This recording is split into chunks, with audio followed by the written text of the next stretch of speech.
we're going to take what we learned about prime factorization and learn how to simplify radicals.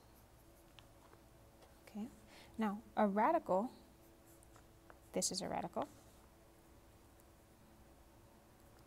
and we take the square root of whatever number is inside there.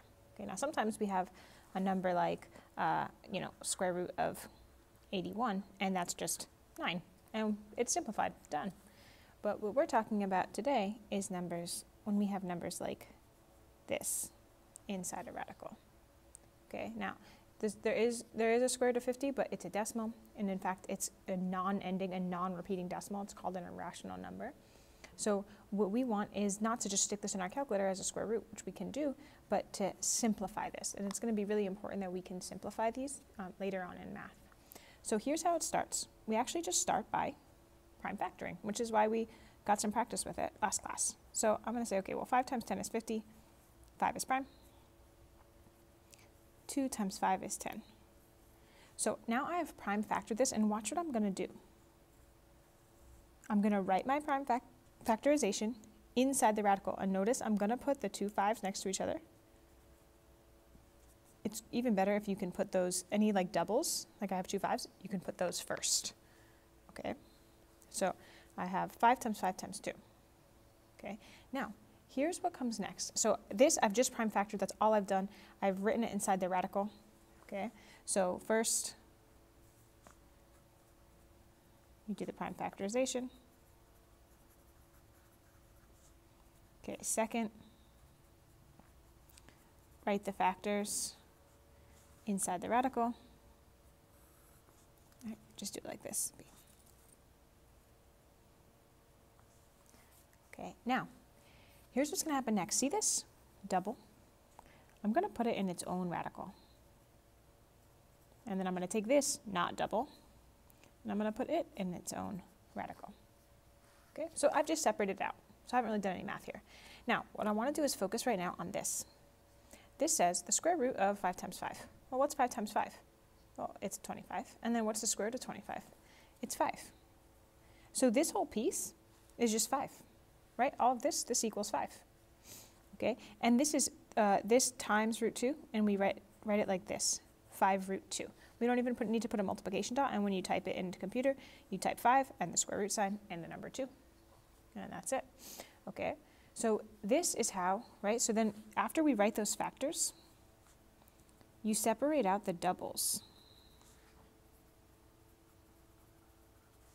And you simplify those. Oops.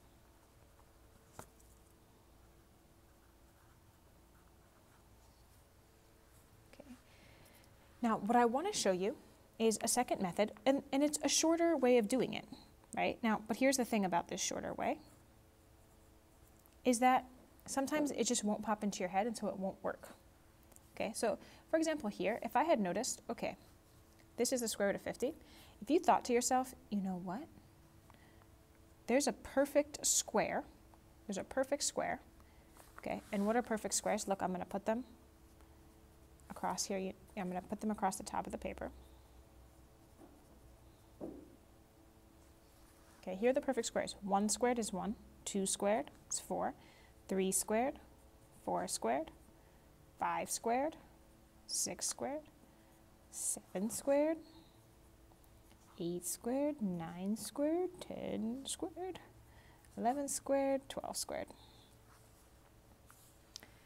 If you notice that a particular number has a factor that's a perfect square, like right away I see 50 and I'm like, you know what? That's the same as 25 times 2.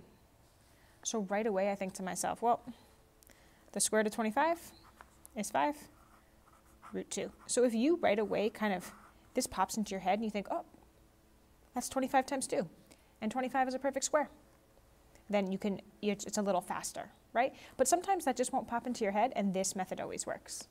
Let's do one more. Square root of 45. Okay, so I'm going to factor this. I think to myself, 9 times 5 is 45. And that's 3, right? So this is prime, this is prime, this is prime. So I get, okay, and notice I'm putting the doubles at the beginning next to each other. Okay, I notice this double, right? So I'm going to separate this out.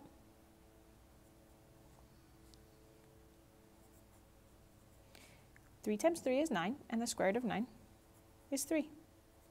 So I get 3 root 5. Okay. And again, the shorter method is if you right away said to yourself, oh, this is 45 is 9 times 5, and 9 is a perfect square. Right? So the square root of 9 is 3. Okay, so if you can kind of catch that and you see right away what that perfect square factor is, cool. But sometimes you won't catch it, and that's okay too. Okay, so there's some examples, and you're going to go ahead. You might have some space on the bottom of this page, right? But I definitely don't. So I'm going to go ahead and do questions 5,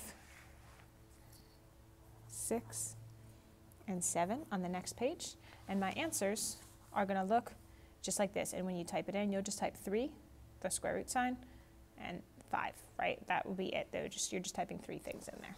Okay, so go ahead and set up your 3 practice problems, and you're going to do those 3.